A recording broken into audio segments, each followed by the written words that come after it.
is so loud? I'm just trying not to let the neighbors' kids know that we're home. Yeah, that's why all the lights are out. Oh, the bowl, yeah, I know all about that. See, it was full an hour or so ago. My parents even left that stupid note with the only take one because Jesus is always watching.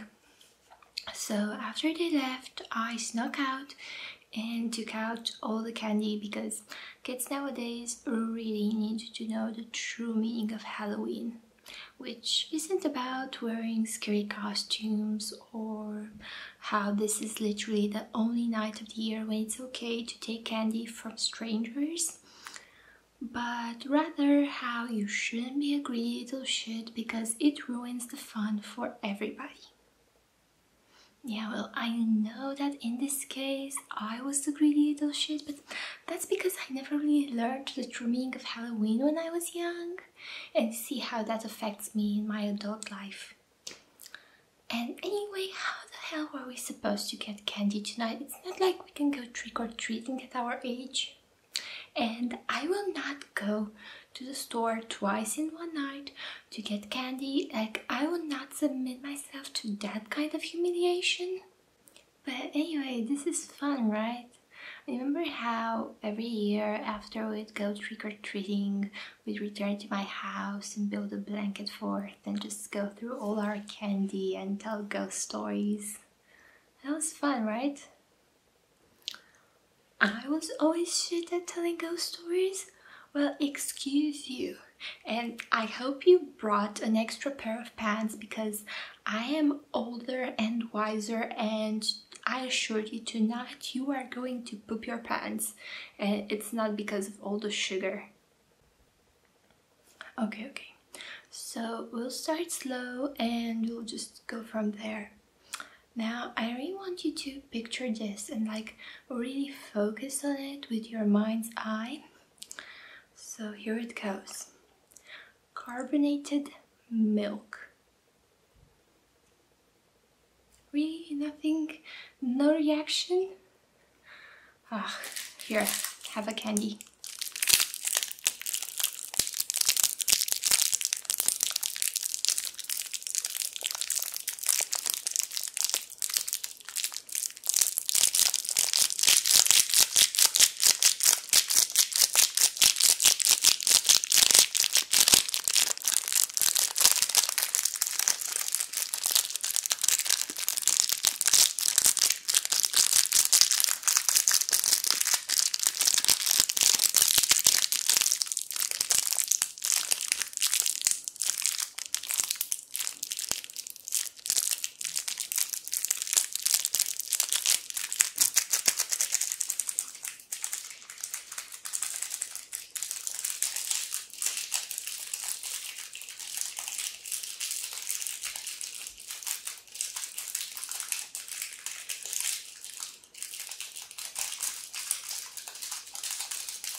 Okay.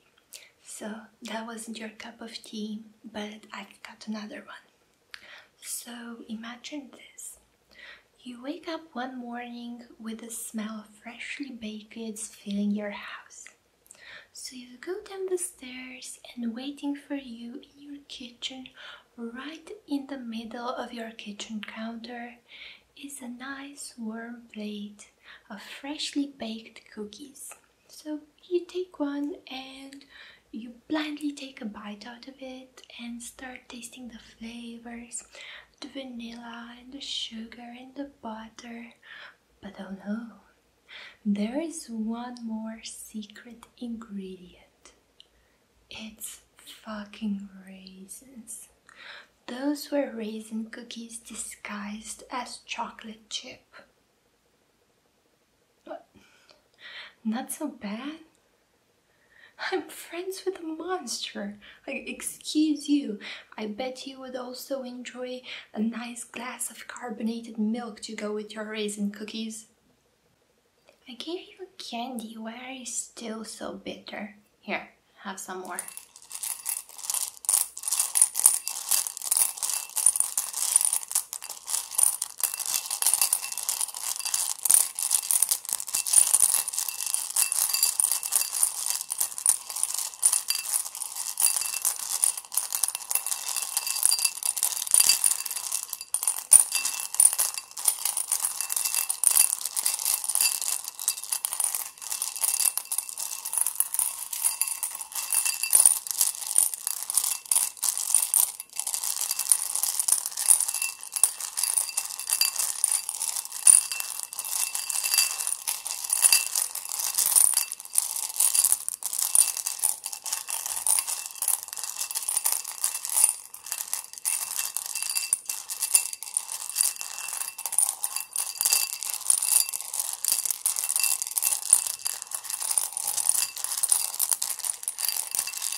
Okay, so maybe imagination isn't your forte, but this next story is a real one and it happened to actual people and it ruined their lives. Do you know those TV shows where an ordinary family gets sent off on vacation and while they're away a team of workers comes and redesigns their home?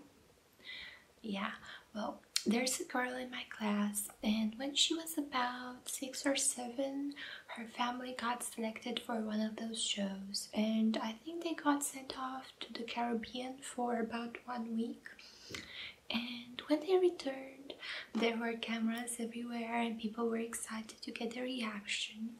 And apparently, at first, everything was okay. They got new furniture for their living room and their bedrooms, and they were really happy with it. But then they entered the kitchen, and right there in front of them and in front of the whole world, right on the kitchen floor, you could see that it was all covered in carpet. They got a carpeted kitchen. You can imagine that the reactions were changed in editing and they were made to look really excited about it, but their lives were in shambles afterwards. Her parents almost got a divorce. They had to go through endless sessions of counseling to save the marriage, and she almost had to change schools because she was bullied relentlessly after that. After all, she was the girl with the carpeted kitchen. Can you imagine? Well, really tough crowd. What are you, the comment section on Reddit? Here, have some more candy. Maybe then you won't be such a buzzkill anymore.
So this next one is truly my greatest one of them all, and if this doesn't move you, then I'm sorry to inform you, but you have a paper bag where your heart should be. So, do you remember your high school sweetheart? Well, not exactly sweetheart, more like crush or the one who got away, but not exactly, because they didn't acknowledge you for the duration of high school. Oh, you don't? Yeah, I'm sure you don't remember them. Like, I know for a fact that you still have all those notebooks in which you would write Mr. and Mrs. for like every class. So I recently ran into them, but not ran into them, rather they added me on Facebook because apparently they're friends of my cousin and just decided to add me anyway because we're mutuals. So I was snooping on their page because for the life of me I couldn't figure out who they were and how they knew me. They were always your thing, not mine. So anyway, I was snooping on their profile and I found out that your high school sweetheart is now a militant flat earther. Just, can you imagine if you guys dated in high school? This would be your life right now. Just let that sink in. Yes. Isn't that frightening? Are you okay? Just, I see all the color draining from your face. What were you thinking of trying to woo them at our next reunion? Oh, thank again, buddy. Seriously though, you don't look well. So I'm guessing scary stories is over. Then we should just watch Disney movies for the rest of the night. Yeah, I think it's a good idea to dismantle this fort. I think you need a shock blanket right now. Just give me 1 second.